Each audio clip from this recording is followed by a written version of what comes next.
Oilers Now digital content is sponsored by Legacy Heating and Cooling. No payments and no interest for a year. That's how you build a legacy. Hi, Stan. How are you doing? I'm doing great, Bob. How are you? Good. Busy day today? Yeah, you could say so. It was a great day. It was a great day.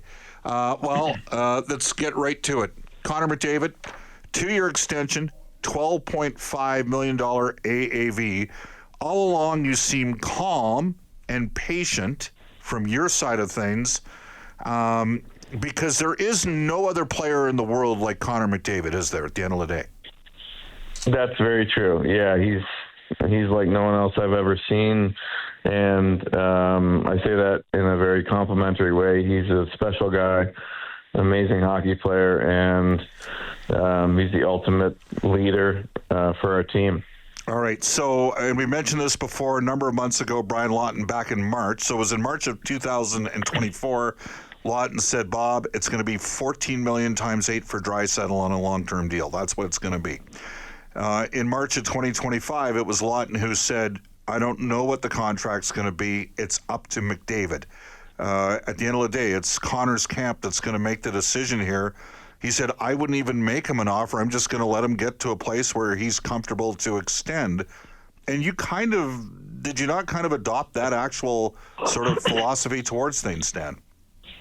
Very much so. I think because it's a very unusual circumstance, you kind of have to approach it differently than you would anybody else. And I think it was clear from the very beginning that this was going to be a different process, and it was going to be more about not about negotiating, just more about being patient and getting Connor and Judd Moldaver to the point where they felt ultimately got to this point. And it was a long process, but yeah, I was always confident, and I was always willing to be patient, because at the end of the day, Connor has earned the right to do this on his own time and his own terms. And, there's not a lot of people that are in that position and that earn that right.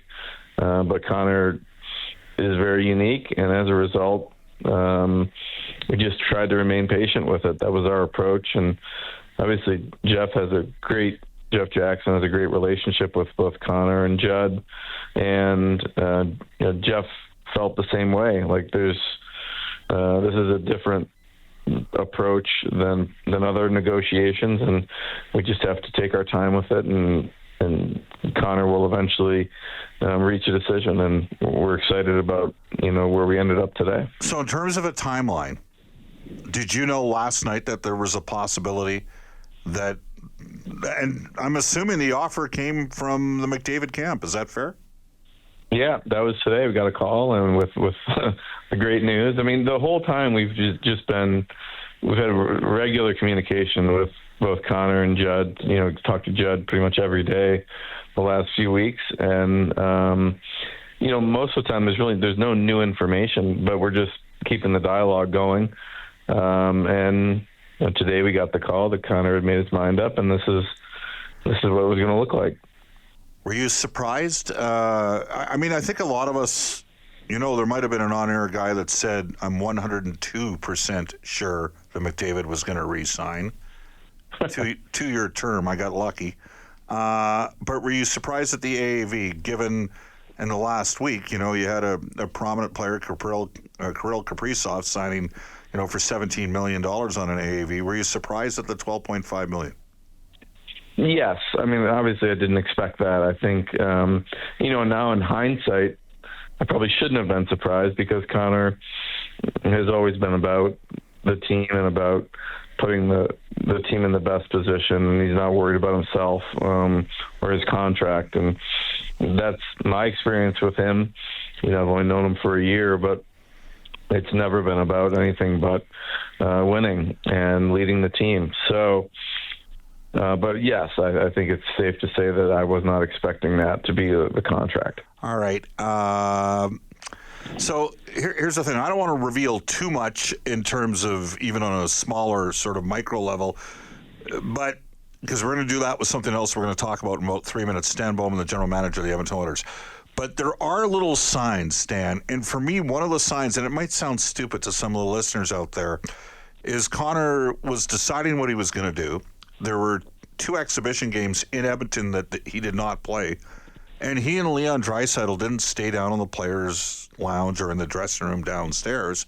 They were upstairs in the press box, right beside the media. They weren't, you know what I mean? Like, sometimes I've seen in the past where if a player is going through a contract negotiation or an extension or whatever, maybe they're not necessarily available or around. And instead, not only were they, they were there, they're asking about some of the prospects, and they were, I think so I guess we can say, they were watching the rookie game and watching your preseason games that they weren't playing, including the games on the road. Yeah, they're very plugged in, both of them.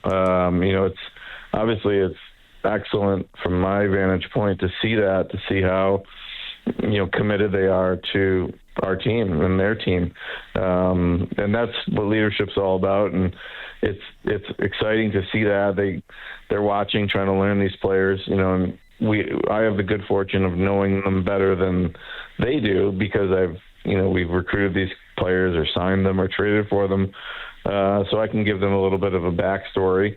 But they're into it, and that's been something that's been fun to see firsthand and up close. He wants to win. He gave you more cap space to win carrying forward after the season for the next couple of years, and that can be deployed in a lot of different ways, can it? Of course, yeah. I mean, having options is great, and we're committed to finding the players that can help us win, whether it's through trade or draft or free agency. I mean, there's a lot of ways to acquire players, and you have to exhaust all of those. You can't just go through one method of improving your team. So for sure, it's nice to have options. All right, now I'm going to share, if it's okay, I'm going to share 2 things that you said to me. Okay, one of the things you said is, Bob, if we move first or second round picks for players, we're going to do our best to ensure there's term length left on the players, or we extend the players. So you gave up a second on a prospect, Shane LaChance, who was not going to sign here. It was a different reason, and understandable to a certain extent. And you ended up getting Trent Frederick in the deal and signed him to an 8-year extension, a guy that's a bit of a unicorn as a player. Today, Jake Walman, who you acquired for a first-round pick, signing a 7-year extension. Was that a more traditional back and forth between the Oilers and Jake Walman's camp, which is represented by Wade Arnott? Yeah, that was a normal negotiation. It was a process we went through to get ourselves to today, but it was great. I mean, Wade's a first-class guy, and enjoyed the back and forth discussions about trying to find the right number in the marketplace for the player, as well as what works for us. And it was important when we traded for Jake last year. I looked upon that as a guy that we don't mind trading a first-round pick for, because he was going to help us down the stretch, but also we saw this year, as well as future years, as being an important part of our group, and we were hopeful when we acquired him that he would see what we're building here, and he would want to stick around for it. And sure enough, it's been great to get to know Jake and watch him as a player, but also get to know him off the ice. He's got a great personality. He's fit like a glove with our group here, and it was fun to be able to shake his hand today and have him sign that contract. So couldn't be happier to have him here. 7-year extension, $7 million AAV on Jake Walman. We are joined by Edmonton Oilers General Manager Stan Bowman. Stan, there's a guy named Dom Lucician with The Athletic who ranks individual players, ranks teams, has sort of player cards and indexes. And in the evaluation that he did, he had the Oilers on paper ranked to finish first in the league in total points. And he said the Oilers now have the best top 4 defense in the NHL, which when you took over, that was one of the question marks, was the depth on defense because of the loss of Broberg on the offer sheet. The reality is you got a pretty good D right now, don't you? Yeah, I really like the way that group is. I mean, and Kulak's had a great couple seasons as well, and I think we've we've got some younger players too. When you look at Emerson and recently Regula and Leppinen showed well. We got Troy Stetcher, who's an ultimate competitor. So we've got, there's, 10 guys. You need to have depth in your group in order to be a successful team. But I certainly like the top end. We saw what Bush could do, and it's a nice mixture of different skill sets, and it's nice that Walman's capable of playing the left and the right. So there's a lot of options there, a lot of flexibility, but there's certainly a group of guys there that can log a lot of minutes. They can play two-way hockey, help us score, but also defend, special teams. Those are all the attributes you're looking for when you're trying to build a strong defensive group. So I definitely like where we're at on that part of the team. All right. Short term, you've got Zach Hyman out. You got. I think is it fair to say you got four legit top six, no question about it. 4 top 6 forwards between McDavid, Draisaitl, RNH, and Hyman, and then you got a couple guys trying to apply themselves into the mix, like put Coles and Mangiapane, and then Savoy and Howard. Is the short term a little about an evaluation process here with your group? I think that's fair. Yeah, we have a different group, so I think each year is different. Like I've always said, we're trying to look ahead, not look backwards, and trying to figure out what this group is going to look like. And I think, we don't. That hasn't been solidified yet as far as where things are going to go. We've got Frederick and Podgols, and also our guys in the mix there that I think are going to, play an important role. So. I think the early part of the season here is going to be find some combinations that click well, and obviously it'd be great if it was the group that starts out in game one, but been around the game long enough. Sometimes it's combinations that you never thought would be successful, and they just end up clicking. So that could be the way it ends up as well. That will unfold over the coming weeks, but I think we've got a lot of options, and we've got some players that are going to keep growing their games. Their best hockey hasn't played yet, and we're going to see them get better and better once they get that opportunity. I don't want you to have to reveal all your cards, but hypothetically, you've got a 27 number 1 sitting there. You've got a Connor McDavid signed for the next 3 years. You can always replace draft capital other ways. Open to potentially moving it for a player down the road? Yes, I think we've been pretty clear and consistent on that. We're trying to win right now, and whatever options we have to look into to improve the team, we're going to do that. So that's always one of them, is utilizing draft picks for proven players. And other teams, there's always some teams that are on different timelines, and this is not their year, so they're looking down the road. So that's what we're here to figure out over the coming months. So certainly an opportunity and an option for us. All right, I said there was 2 things that I was going to discuss. I was sort of in private conversation. So here's the second. I guess when you started, the day you started, I mentioned Noah Philp to you. He might be a bit of a surprise in the mix in the next year. And I said there's a league, U Sports, where I think there's a player a year out of the Canada West that can probably at least play as a second-pairing defenseman in the AHL or a second-line forward. And you said to me, well, we need to be in on that market. We need to find players everywhere. And it was refreshing to hear, because usual comment was, well, how good's the league? Well, this was before the NCAA changed all their rules, and 7 of Alberta's best players went to the NCAA.